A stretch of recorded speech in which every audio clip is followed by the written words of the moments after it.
kita dari kelompok 1. Saya Keisha sebagai ketua kelompok. Saya Safara Fahrani sebagai wakil ketua. Saya Aisyah sebagai anggota. Saya Warda sebagai anggota. Saya Azam sebagai anggota. Saya Rizky sebagai anggota. Hari ini kita akan mengunjungi salah satu museum yang ada di Jakarta, yaitu Museum Basuki Abdullah.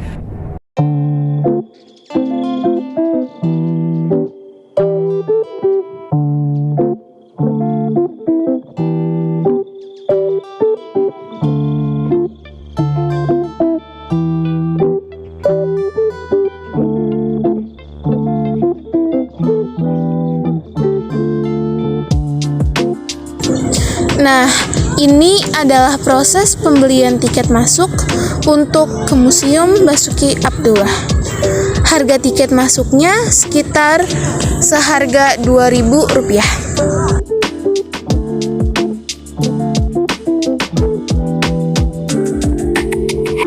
Nah, pada lantai 1 kita bisa menemui pakaian-pakaian Bapak Basuki Abdullah, juga senjata-senjata milik Bapak Basuki Abdullah, serta lukisan-lukisan milik beliau. Di sana juga terdapat kamar tidur dan ruang tamu milik keluarga beliau.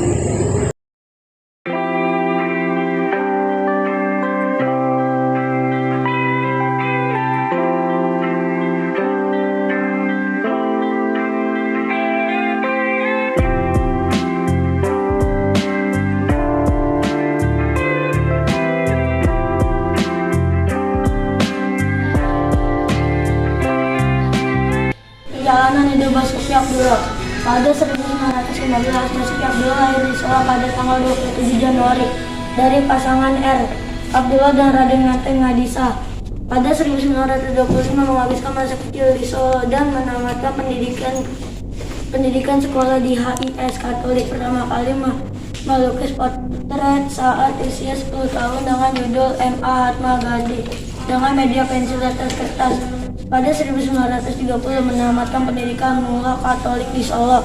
Pada 1933 di usia 18 tahun pertama kali pameran lukisan di Katolik Sosial Bandung dengan lukisannya Gatot Kaca dan Antasena yang sedang memperebutkan Dewi Samrada.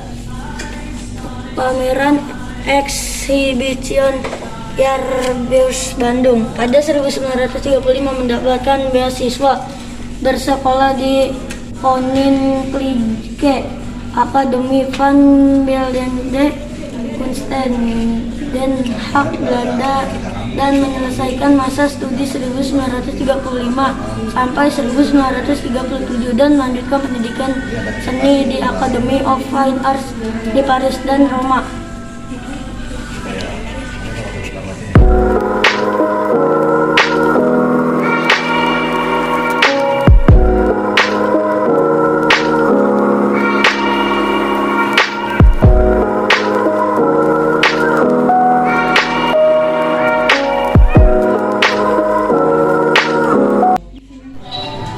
Tahun 1948, juara melukis dalam lomba yang diadakan dalam rangka penobatan Ratu Juliana di New Kerk, Amsterdam, mengalahkan 87 pelukis Eropa lainnya. Tahun 1949, melukis Pangeran Diponegoro, Bung Hatta, Ibu Rahmi Hatta, Muhammad Muhrom, dan Sultan Hamid II di Den Haag saat KMB, Konferensi Meja Bundar. Di dalam museum ini terdapat sketsa wajah wanita sendu. Dan di samping sketsa wanita tersebut, ada Duta Besar Indonesia untuk Yordania. Ini adalah mesin ketik milik Bapak Basuki Abdullah. Di sampingnya ada cat lukis, kuas, dan palet yang dulunya dipakai Bapak Basuki Abdullah untuk melukis lukisan yang dia lukis. Ruang tidur memberi makna lebih dalam hidup seorang Basuki Abdullah. Melampaui fungsi utamanya sebagai ruang istirahat, ruang tidurnya adalah juga ruang paling pribadi tempat ia berkomunikasi dengan Sang Khalik dalam doa-doanya dan tempat ia memperkaya wawasan dengan membaca. Di ruang ini terlihat tempat duduk dan meja untuk berdoa lengkap dengan perlengkapan berdoa. Bahwa ruang ini juga dipakai sebagai ruang baca terlihat pada adanya sebuah kursi dan meja kecil tempat buku serta lampu, dan lemari yang berisi berbagai jenis buku bacaan. Barangkali pelukis besar ingin menunjukkan betapa ia amat nyaman di ruangan ini. Ia meninggalkan karena tindakan kekerasan yang dilakukan oleh seorang pencuri yang masuk ke dalam kamar beliau.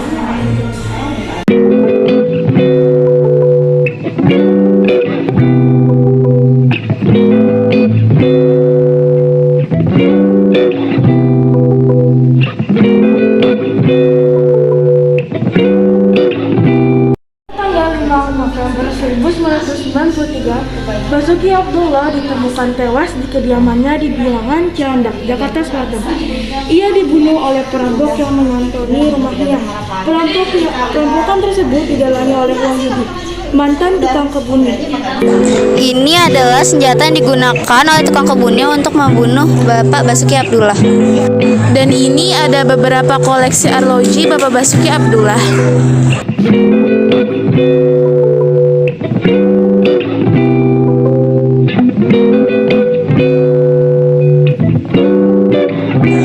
Serta ada kacamata yang digunakan beliau saat beliau dibunuh. Dan juga ada baju tidur yang biasa digunakan oleh Bapak Basuki Abdullah. Berikutnya kita lanjut naik ke lantai 2.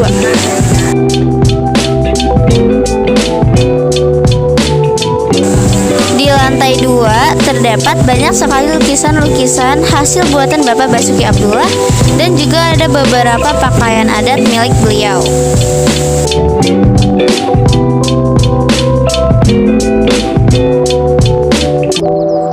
Di sini juga ada hasil lukisan Bapak Basuki Abdullah, yaitu lukisan keluarga beliau.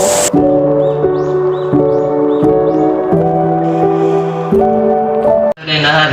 Di samping lukisan portret, Basuki Abdullah juga suka melukis pemandangan alam, bunga dan binatang, diantaranya serigala, harimau, dan zebra. Tema yang diangkat di dalam lukisan Basuki Abdullah cenderung menceritakan tentang kehidupan dan juga keindahan yang sering menunjukkan adanya nilai romantik. Terlihat warna biru dalam berbagai tingkatan warna di dalam lukisannya, dan juga judul yang sangat puitis. Ada beberapa perubahan di dalam karya lukis Basuki Abdullah yang dibuat di tahun 1090-an. Kemudian di dalam diri Basuki Abdullah ada keinginan untuk bereksperimen atau mencoba gaya lukisan selain aliran naturalisme.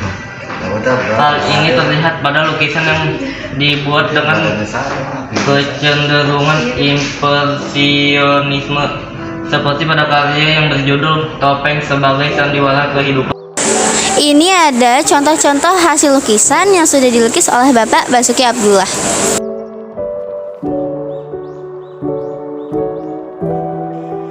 Ruang peraga dan proses berkarya Basuki Abdullah.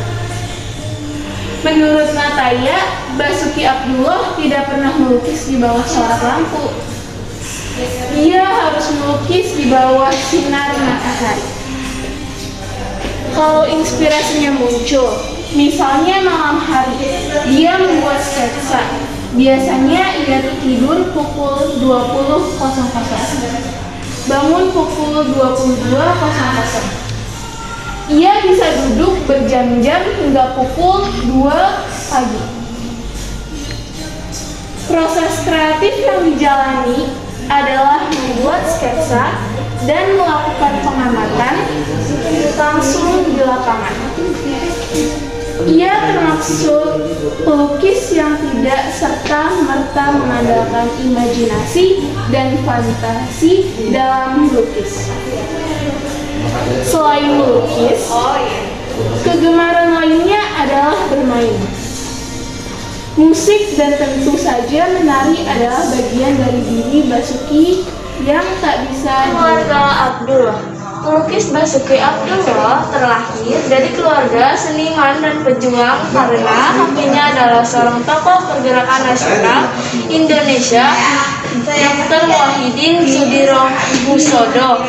Ayahnya adalah salah satu tokoh seni lukis pemandangan alam yang memiliki nama besar dalam pencaturan seni lukis modern Indonesia. Ibunya bernama Nganten Ngadisah, seorang yang pandai dalam penciptaan seni batik. Kakak kandungnya adalah seorang pelukis pemandangan alam Indonesia yang terkenal, yaitu Sudjono Abdullah. Mengikuti jejak ayahnya, hal yang menarik lainnya yaitu adik perempuan Basuki Abdullah. Tridjoto Abdullah adalah seorang pematung wanita pertama Indonesia. Sehingga keluarga Abdullah memang terlahir sebagai keluarga seniman sekaligus pejuang.